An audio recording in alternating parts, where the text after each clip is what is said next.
Assalamualaikum warahmatullahi wabarakatuh. Naga adalah makhluk mitologi yang terkenal di dunia. Setiap daerah memiliki legendanya masing-masing. Di Eropa, naga dilambangkan sebagai makhluk yang jahat, sedangkan di Cina, naga digambarkan sebagai makhluk yang berbentuk ular dengan 4 kaki yang berkuku dan sakti, sekaligus melambangkan kekuatan dan kekuasaan. Para kaisar dengan bangga mengenakan simbol bergambar naga. Ini menjadi bukti begitu besarnya penghormatan mereka terhadap makhluk ini. Tak hanya di dunia nyata, bahkan di alam gaib pun, naga dikisahkan memiliki kedudukan yang istimewa di surga maupun di istana iblis. Dahulu ular tinggal di surga dan memiliki kaki. Hal ini berkesesuaian dengan naga yang juga memiliki kaki yang dipercaya oleh penduduk dunia. Namun setelah berkhianat dan menjadi pengikut iblis, maka ia terusir dari surga. Ada yang turun ke bumi menjadi makhluk melata yang dihilangkan kakinya. Sebagian mereka ada juga yang masih mempunyai kaki dan menjadi penjaga istana iblis. Dalam kitab Tarikhur Rusul wal Muluk juz 1 halaman 28, ada sebuah riwayat dari Imam As-Suddi dari banyak sahabat. Ketika Allah Azza wa Jalla berfirman kepada Nabi Adam, "Tinggallah kamu dan istrimu di surga, makanlah darinya yang banyak lagi baik sekehendak kamu berdua, dan janganlah mendekati pohon ini sehingga kamu berdua menjadi orang yang zalim."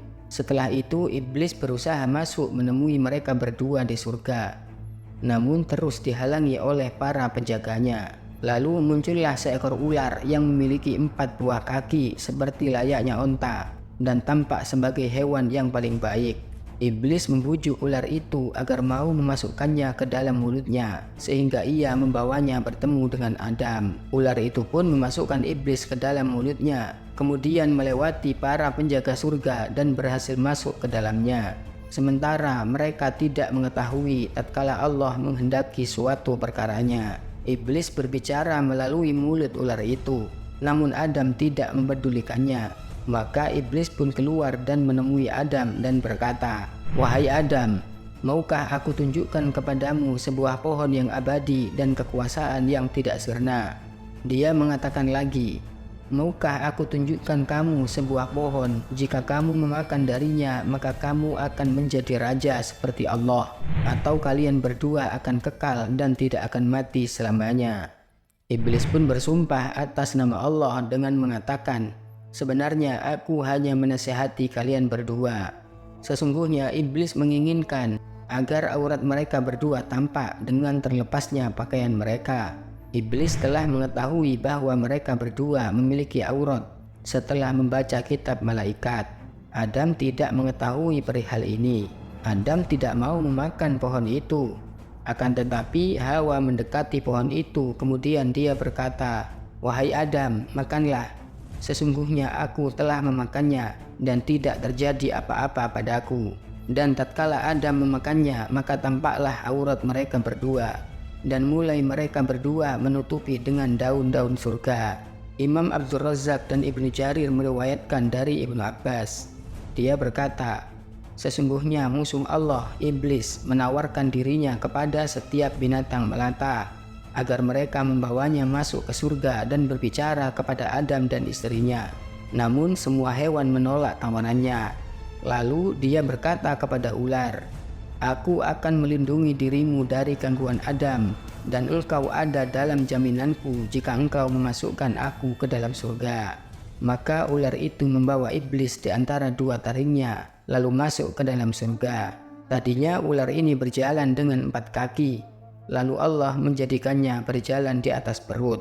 Dalam kitab Luqtul Marjan fi Ahkamil Jan, karya Imam As-Suyuti, Ibnu Abbas berkata, "Maka bunuhlah ular dimanapun kalian temui. Pendamlah makhluk yang pernah mendapat jaminan dari musuh Allah itu." Ikhwatal iman, iblis memberikan kedudukan khusus kepada bangsa ular karena telah membantunya untuk dapat mengeluarkan Adam dan Hawa dari surga. Ular tersebut diletakkan paling dekat dengan iblis di istananya. Imam Ahmad meriwayatkan dari Abu Nadrah dari Abu Sa'id bahwasanya Rasulullah bersabda kepada Ibnu Sayyad, "Apa yang kamu lihat?"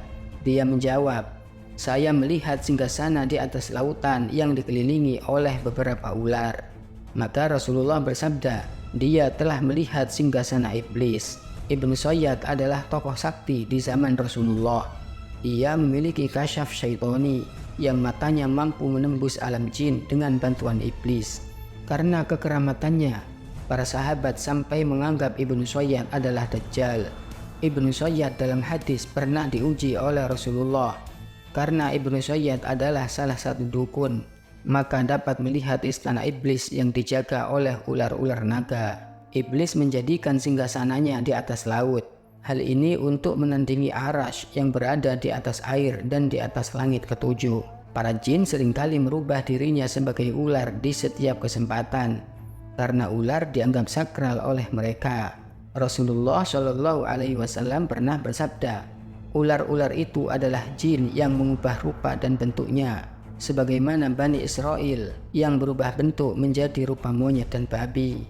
Ikhwatal iman, sebagai umat muslim sebaiknya kita tidak perlu ikut-ikutan budaya orang lain dengan mengagungkan simbol-simbol atau patung-patung yang berkaitan dengan ular, karena ular adalah termasuk salah satu makhluk yang sudah dikutuk oleh Allah. Wallahu a'lam bishawab.